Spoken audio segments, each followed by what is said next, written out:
Deep in the enchanted forest, there was a kingdom known as Eldara, ruled by the great King Aldric, who possessed rare wisdom and courage. Before his departure, King Aldric hid a magical document that contained the rightful claim of his 7 grandchildren to rule the kingdom. Over time, the document was forgotten, and the kingdom's rule was in jeopardy when a malevolent adversary emerged, claiming the throne. As darkness began to loom over Eldara, the 7 brave dwarfs, the grandchildren of King Aldric, Thorin, Balin, Kylie, Fili, Durin, Orin, and Nolan, gathered. They knew that the fate of the kingdom depended on finding the document.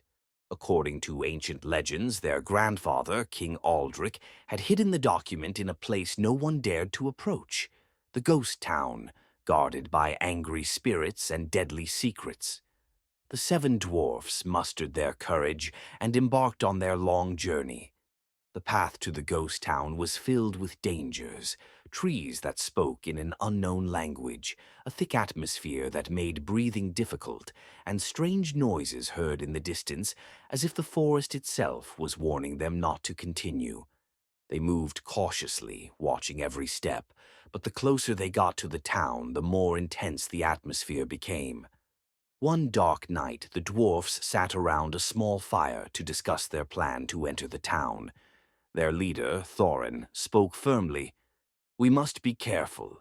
The legends say the town is full of angry spirits that won't let us pass easily. But we must stay united. We can only retrieve the document if we work as a team." The 7 dwarfs reached the gate of the ghost town at dawn. The gate was massive, made of old stones covered in moss. No matter how hard they tried to push it, it wouldn't budge. Suddenly, a giant ghost appeared before them, wearing ancient armor and wielding a flaming sword. He spoke in a hoarse voice. "Who dares to enter our city?" Thorin stepped forward with steady steps and said, "We are the heirs of the great King Aldric, and we seek the document that proves our right to rule. Let us pass." The ghost let out a terrifying laugh and said, "So, you think you can retrieve the document? You must pass 3 tests. Either you succeed and recover what you're looking for, or you'll join us in the world of spirits." The ghost opened the large gate, revealing an abandoned city filled with shadows and mysterious sounds. He pointed to a massive labyrinth, saying, "The first test is the labyrinth of lost souls. You will enter the labyrinth and face your shadows. At every turn, you'll find a copy of yourself, trying to convince you to follow a different path. If you choose the wrong path, you'll remain in the labyrinth forever." The dwarfs entered the labyrinth, and the paths were twisted and intertwined in a way that made it impossible to determine the correct direction. Their shadows began to appear, each whispering their fears and dreams. Keely was the first to stop in front of one of the shadows, which said, "Follow me and I'll guide you to the right path." But Keely remembered Thorin's warning and decided to ignore the shadow, though he felt the shadow following him, slowly pressuring him to change his mind. They wandered in the labyrinth for hours, and as they continued, the psychological pressure increased, and they began to doubt each other. It wasn't just a test of physical strength. It was a test of their ability to hold on to their trust in each other and not succumb to their illusions. It took the 7 dwarfs a long time, but they eventually reached the center of the labyrinth, where they found another gate waiting for them. They only succeeded after they decided to stop following their shadows and rely on their sense of direction. After passing the labyrinth, the dwarfs found themselves in front of a black lake, flowing slowly as if freezing time. An old woman known as the Keeper of Time appeared before them, holding an hourglass in her hand. She said to them, "To reach the document, you must cross the lake of time. But time here is not as you know it. The longer you stay, the more you'll lose yourselves in time's whirlpools, and you may find yourselves centuries older, or so young you won't even remember who you are." It took the 7 dwarfs some time to understand the Keeper of Time's words. They tried to cross the lake cautiously, but with each step they felt as though they were sinking into time whirlpools. Fili began to feel his right hand aging rapidly, while Balin felt as though he had reverted to being a small boy.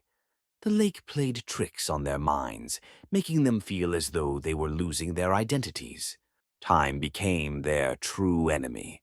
They had to plan carefully, and with every move, they had to stop to ensure they weren't wasting more precious time.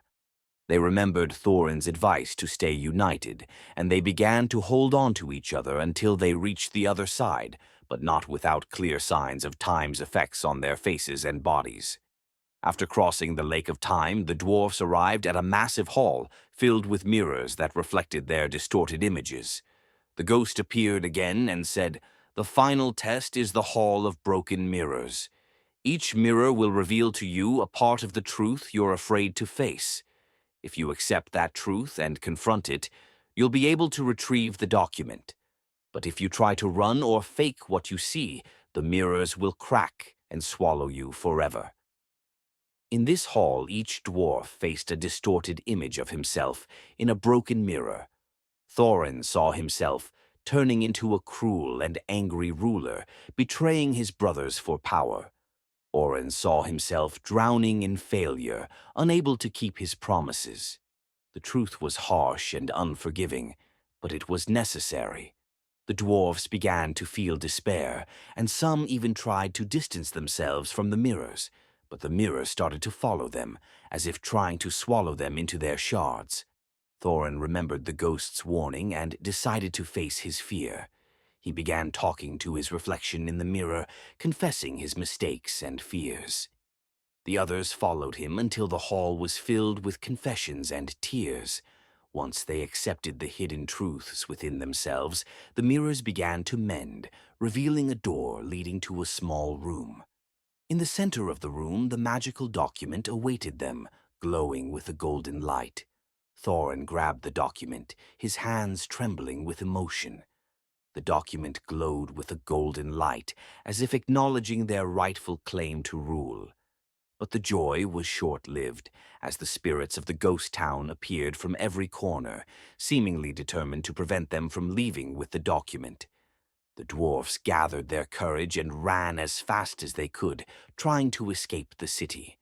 The path was filled with obstacles, but they overcame them all with their willpower and unity. At the city gate, Thorin turned and called out, "We will return to rule our kingdom with justice and wisdom, and we will not forget the lessons of this journey." As they exited the city, the gate closed behind them with a resounding boom, as if the city itself acknowledged their victory. The dwarfs returned to their kingdom and presented the document to the people, where they were crowned as the rightful rulers of the kingdom.